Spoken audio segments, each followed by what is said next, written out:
Hey guys, I'm going to try to solve the remove duplicates from sorted array algorithm from lit code. And given a sorted array nums, remove the duplicates in place such that each element appear only once and return the new length. Do not allocate extra space for another array. You must do this by modifying the input array in place with or one extra memory. So we have a first example with nums of 112 array, and that one should return a length of 2 with 1 and 2 being respectively the numbers. And it doesn't matter what you leave beyond the return length.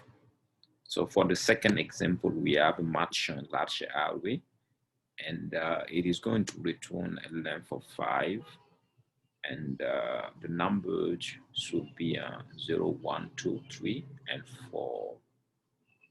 So I have created an example array just right here. I like to see what I'm working on as I'm coding along, and basically the example just right here, they want us to return an array containing 1, 2, and it's going to be the length. So in this case, the length should be 2, as explained just 0 should be 2, as explained just on the tab. So since they don't want us to create a new array, so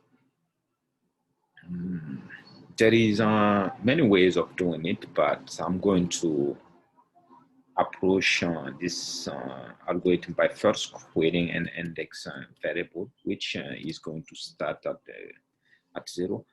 I'm going to call it an index counter because I'm going to increment this counter as I move along. So I'm going to look through my nums array.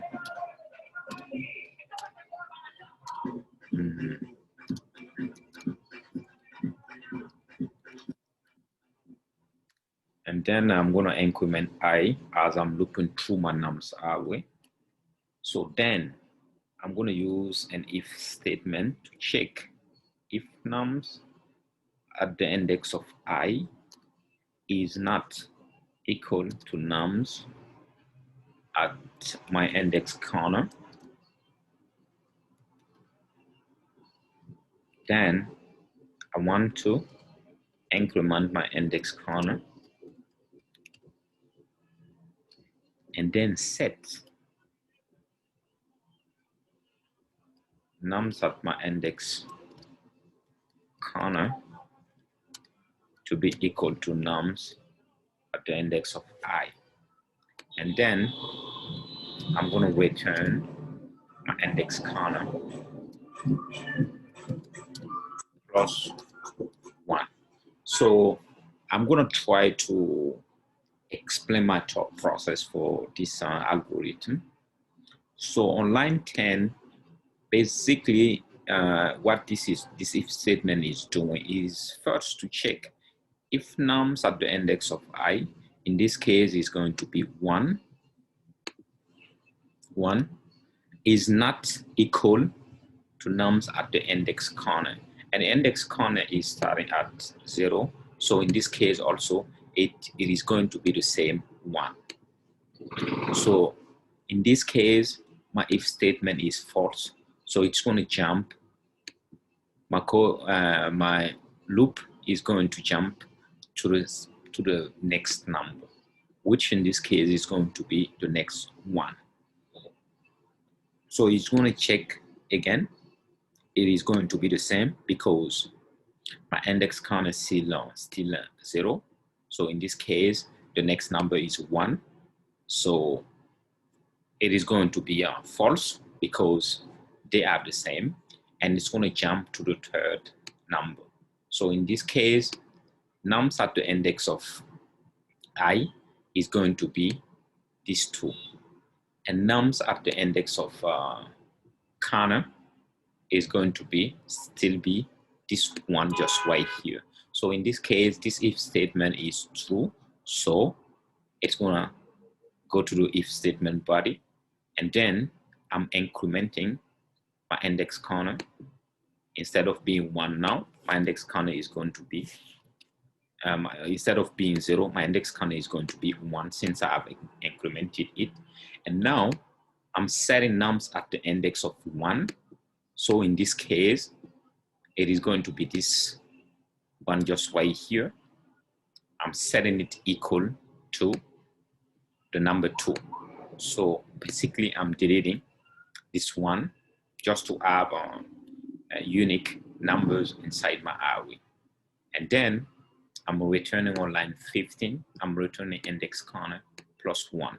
Index corner plus 1 because I'm starting my index corner at 0, which is, you know, what an array always start. An array always start at the index of 0. So then, since my index corner is 1, and inside my array I have 2 numbers, so I'm adding just 1 just right here to be equal to the length of my array. Basically, if we were to use the dot length built-in method, if that was, you know, if I was saving, pushing through, you know, my unique numbers inside an array, I was going to be able to use the dot length built-in method given by JavaScript. And in this case, it was going to return the exact length. And then, yes. So basically, this is what I have. And now let's run the code and see what we get.